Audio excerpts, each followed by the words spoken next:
Hey, how's it going? It's Stephen here from understandingaudio.com. I hope you're having a great day and you're ready to learn a little bit more about audio production. So today's video is inspired by an email I got from one of my subscribers who's a relative beginner, and he described learning about EQ versus compression as if EQ and compression were two competing things that have priority over each other when it comes to learning and when it comes to mixing in general. Now, I think that brings up a really interesting discussion and something that I'm going to be talking about a little bit more in this video. But first of all, if you took that question to one of the online forums or asked any mixing engineer, what's better, EQ or compression, the answer you'd probably get is reverb. It's like saying, what's your favorite food, Italian or Mexican? And your answer is Chinese. It's a very difficult question to answer, but I'm often asked, what's the more important tool, EQ or compression? So let's talk about it, and I'll just pull up a stock EQ so I can demonstrate a little bit. EQ is used to balance the entire frequency spectrum. It's used to shape your sounds, add separation, definition, clarity, and a whole lot more. Then compression is used to, again, balance levels, make sounds bigger, fatter, denser, also contain levels, accentuate the detail of sounds, and again, a whole lot more. Mixing is all about balance. It's all about getting a really nice balanced sound. So let's focus on the balance aspect of both tools, an EQ and a compressor. I'm going to demonstrate this by using this nice synth piano part that I have here from a mix that I worked on last year. So without further ado, let me play you that back with the EQ and compression on as it sat in the mix.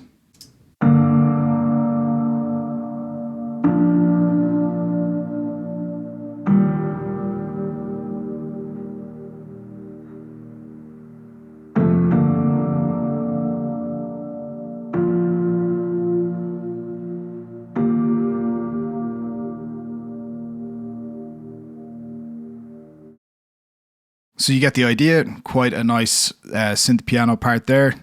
Really nice melodic sound, very rich. So let me talk about what I did to accentuate that sound, balance it a little bit better so that it fit perfectly within the mix. As you can see, I used an EQ and a compressor. Let me talk about what's going on with the EQ first. I'll bypass the compressors so you can just hear what this EQ is doing by itself.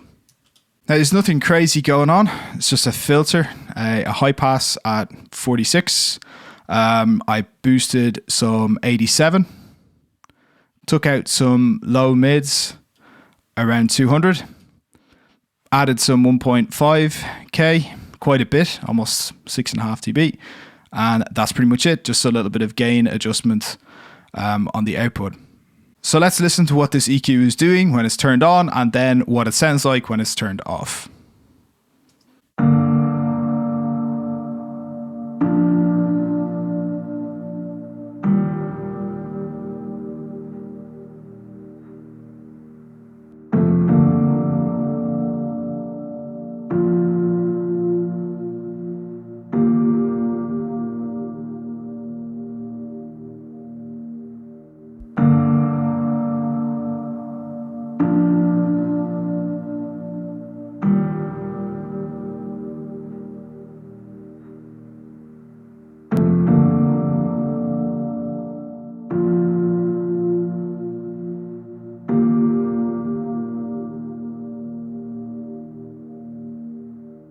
Okay, it should be pretty clear that when the EQ is on, there's quite a lot of that low end removed. There's a little bit of a rumble in there that's been removed with the low end cut.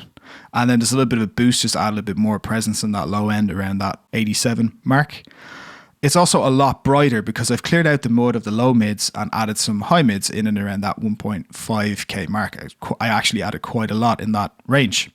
So overall, a nice, bright, more rounded sound. So let's talk about the compression next. So now that you've heard this part and you've got a better idea of what it sounds like, I'm going to explain why I have this compressor in place. It's got a pretty fast attack time and a pretty fast release as well. I didn't want to choke the sound of the piano, so I wanted to hear some of the transients of that attack, but I also wanted to contain it a little bit more and then bring up the sustain of that piano so that it's nicely sustained over the length of that held chord. I felt that without the use of this compressor, it was struggling to cut through the mix as much and I couldn't really hear it. So that is the whole purpose of this compressor. Take off a little bit of the attack of this synth and add some sustain. Again, let's listen to it turned on and off.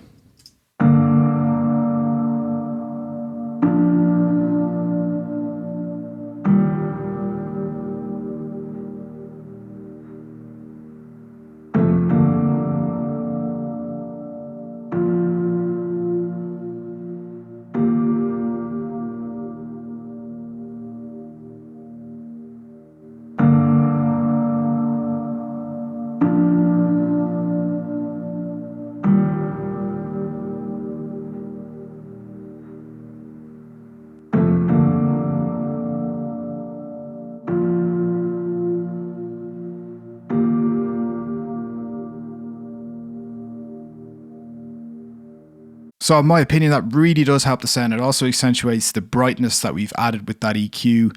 The sustain and the brightness together really help to give that synth piano the sound that I'm looking for in the mix.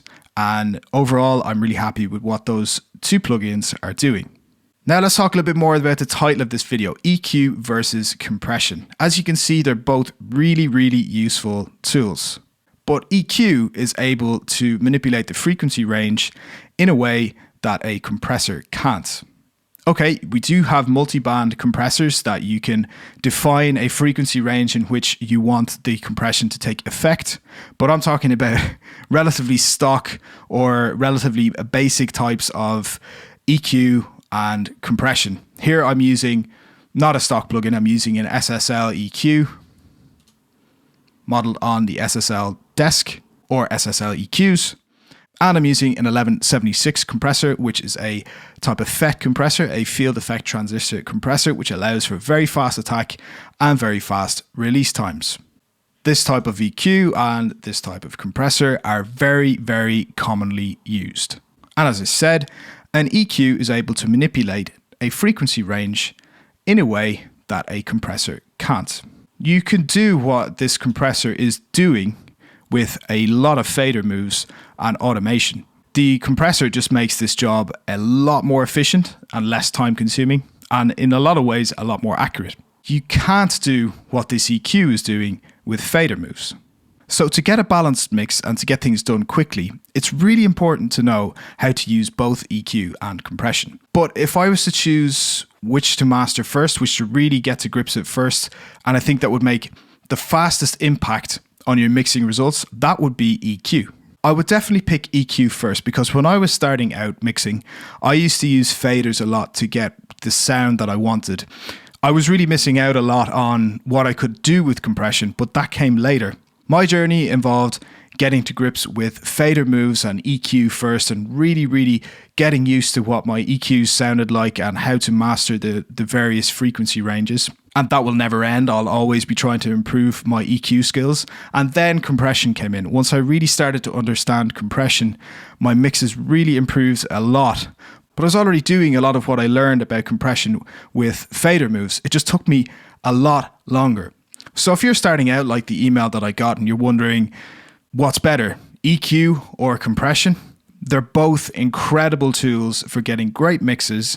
But if you're just starting out and you're just trying to figure out how to put your mixes together, then really getting to grips with EQ is the best way forward. Now, if you are just starting out, or if you're a lot more experienced, I have something for you that's going to make a massive difference to your mixes, a lot more than a debate or a discussion over EQ versus compression. I don't want to take up any more of your time today, so I just want to give you something for free and go.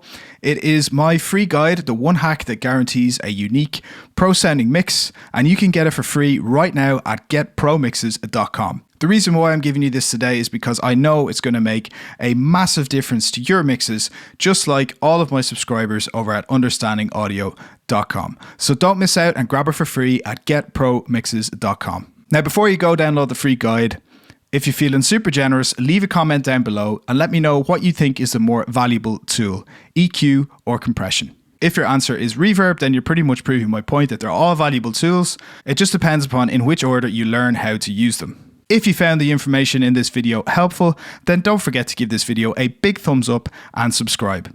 Have fun making great music. Don't forget to check out the rest of my videos, and I'll be back with another new video very, very soon.